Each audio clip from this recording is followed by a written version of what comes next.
Il est facile de célébrer l'indépendance. Il est beaucoup plus difficile d'interroger ce qui vient après. C. L. R. James pensait que la véritable loyauté révolutionnaire ne signifiait pas le silence. Elle exigeait l'honnêteté, même lorsque cette honnêteté dérange. L'épisode d'aujourd'hui porte sur l'un des désaccords politiques les plus importants de l'histoire africaine moderne. C. L. R. James et Kwame Nkrumah. Pas des ennemis, pas des opposants, mais des camarades qui ont fini par diverger sur la question du pouvoir. Avant de parler de désaccord, il faut commencer par la solidarité. C. L. R. James fut profondément impliqué dans le mouvement panafricain qui a façonné l'ère des indépendances africaines. En 1945, à Manchester, James joua un rôle clé dans l'organisation de ce qui devint l'un des rassemblements panafricains les plus décisifs du XXe siècle. Un congrès qui réunit de futurs dirigeants de la libération africaine, dont Kwame Nkrumah. Ce n'était pas une participation symbolique. James contribua à façonner le langage politique, l'orientation internationaliste et la rigueur révolutionnaire de ce congrès. Ce congrès ne demandait pas poliment des réformes. Il exigeait la fin du colonialisme. James était convaincu que l'Afrique se trouvait à l'aube d'une transformation historique majeure. Et lorsque le Ghana obtint son indépendance en 1957, James fut parmi ceux qui célébrèrent cet événement.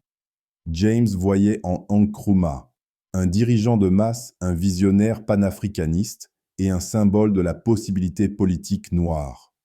Le Ghana n'était pas simplement un nouvel État-nation. Pour James, c'était un cas test.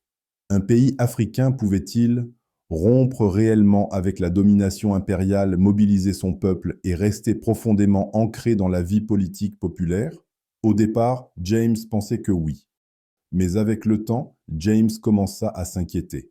Non pas parce que Nkrumah aurait trahi l'indépendance, mais parce qu'il centralisait le pouvoir au nom de cette indépendance. Le parti unique, la répression de la dissidence, l'affaiblissement des organisations populaires indépendantes. James avait le sentiment que l'État postcolonial commençait à se substituer à l'auto-activité des masses, au lieu de l'approfondir. C'est cette inquiétude qui l'amena à écrire l'un de ses livres les plus importants et les plus controversés, Nkrumah et la révolution ghanéenne.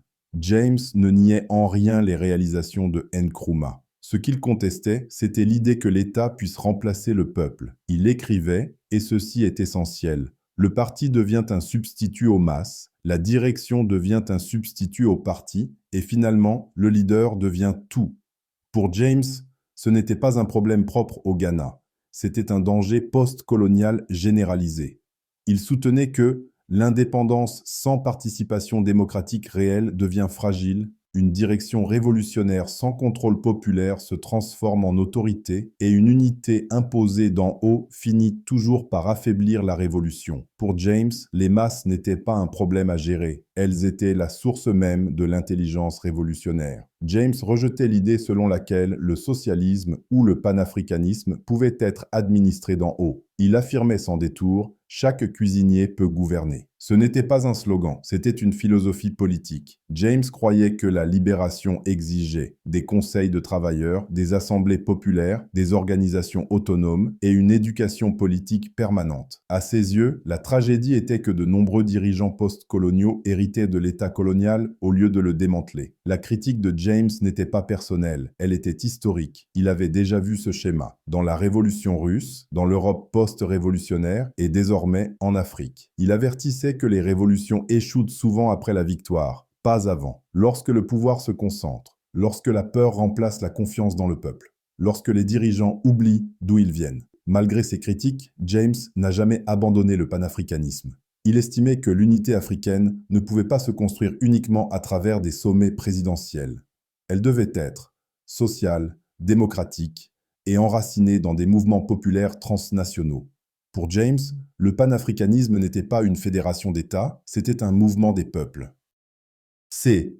L. R. James n'a jamais critiqué Nkrumah depuis l'extérieur. Il l'a fait au cœur même de la tradition révolutionnaire. Son désaccord n'était pas un rejet de l'indépendance africaine, c'était une défense de sa promesse la plus profonde. James nous rappelle que La loyauté ne signifie pas le silence. La critique n'est pas une trahison et la libération ne s'achève pas au moment de l'indépendance. Demain, nous conclurons la semaine avec l'héritage de C.L.R. James. Et nous verrons pourquoi ces avertissements restent aujourd'hui encore d'une actualité brûlante. Si cet épisode t'a éclairé, ému ou révolté, nous t'invitons à liker, partager et t'abonner. Chaque geste aide ces voix, ces histoires, ces vérités à voyager plus loin. La connaissance est un champ de bataille et tu fais partie de ce combat. Merci d'avoir écouté. On se retrouve dans la prochaine vidéo.